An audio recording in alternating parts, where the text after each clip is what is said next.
এজন্য সেই সত্যজিৎ রায়ের সোনার কেল্লা, সেই ছোট্ট মুকুল, সেই তার জাতিস্বর হয়ে পূর্বজন্মের স্মৃতি ফিরে ফিরে আসা। ভারতীয় ক্রিকেটে ঠিক এই ঘটনাটাই কি ঘটল না?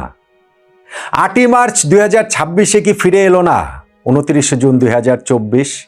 আহমেদাবাদে কি প্রত্যাবর্তন ঘটল না বার্বাডোজের? সোনার কেল্লা নয়, বরং রূপালী একটি ট্রফি নিয়েই ভারত যেন ওই স্মৃতির সাগরে ডুব দিল। ওই একই দৃশ্যের পুনর্মঞ্চায়ন হলো।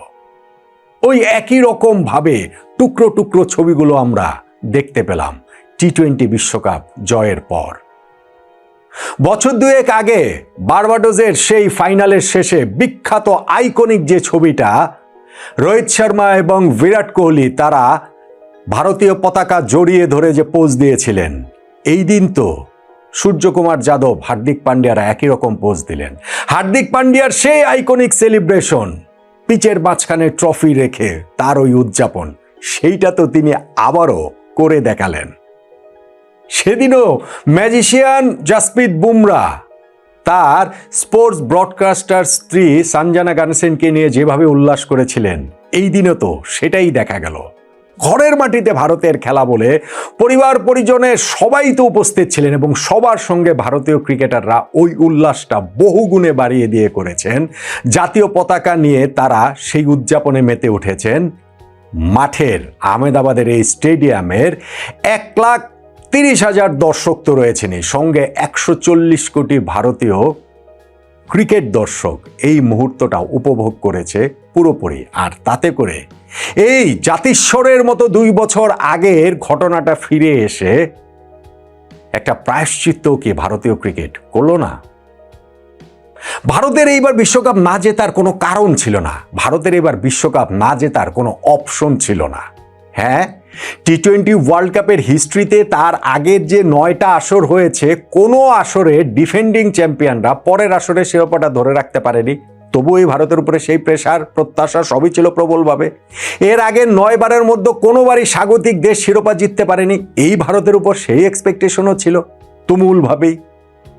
এবং কোনো দেশ কখনোই 3 বার টি-20 ওয়ার্ল্ড কাপের শিরোপা জিততে পারেনি।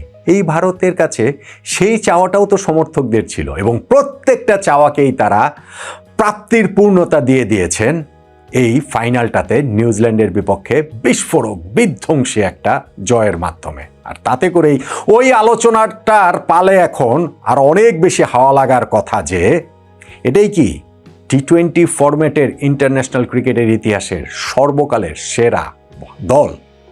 কেন সেই আলোচনাটা করবেন না?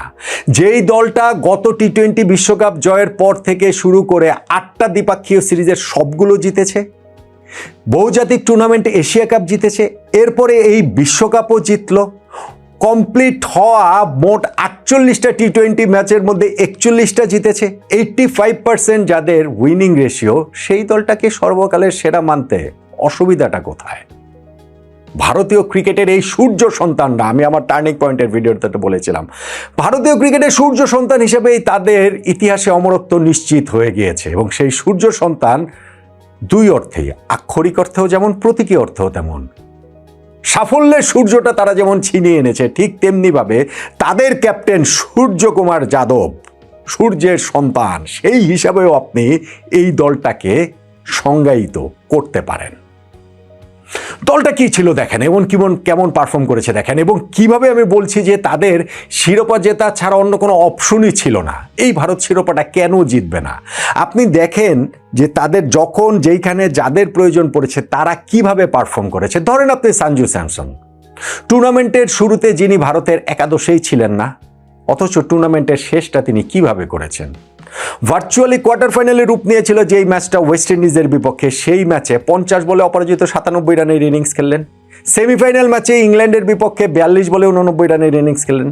ফাইনালে নিউজিল্যান্ডের বিপক্ষে 46 বলে 89 রানের ইনিংস খেললেন। 3টে ম্যাচেই তিনি সেঞ্চুরি পেতে পারতেন, পাননি একটাতেও। তাতে কি যায় আসে? এই 3 ম্যাচে তিনি যেরকম পারফর্ম করেছেন, দলের একাদশে না থাকা একজন ক্রিকেটার যেভাবে পারফর্ম করেছেন, এইটা আসলে ক্রিকেট ইতিহাসেরই সবচেয়ে আনন্দদায়ী কামব্যাকগুলোর একটা, সবচেয়ে রিমার্কেবল কামব্যাকগুলোর একটা সঞ্জু স্যামসনের এই স্টোরিটা। টুর্নামেন্টে মাত্র 5 ম্যাচ খেলেছেন তিনি, 321 রান করেছেন এবং এর মধ্যে এই শেষ 3টা ম্যাচেই তিনি 275 রান করেছেন। টুর্নামেন্টে তার স্ট্রাইক রেট 200, তার ব্যাটিং অ্যাভারেজ 80 এবং এই মাত্র 5 ম্যাচ খেলেই কিংবা এই শেষ 3টা ম্যাচের পারফরমেন্সেই সঞ্জু স্যামসন হয়ে গেছেন বিশ্বকাপের সেরা খেলোয়াড়। এই দল, এই ভারত শিরোপা না জেতাটা তাদের আর অপশন থাকে কিভাবে? ধরেন আপনি অভিষেক শর্মার কথা, যিনি এই বিশ্বকাপ শুরু করেছিলেন, তাকে ঘিরে অনেক বড় প্রত্যাশা ছিল, সেই প্রত্যাশার প্রতিদান তিনি দিতে পারছিলেন না। এমনকি ফাইনালে তাকে একাদশে রাখা হবে কি হবে না সেটা নিয়ে পর্যন্ত তুমুল আলোচনা হচ্ছিল। সেই অভিষেক ফাইনালে কি একটা ইনিংস খেললেন, 18 বলে তিনি 50 করে ফেললেন। ভারত যে ওই যে 250 প্লাস স্কোরটা করেছে, সেইখানে শুরুটা তো এই অভিষেক শর্মার ব্যাটিং ঝড়েই।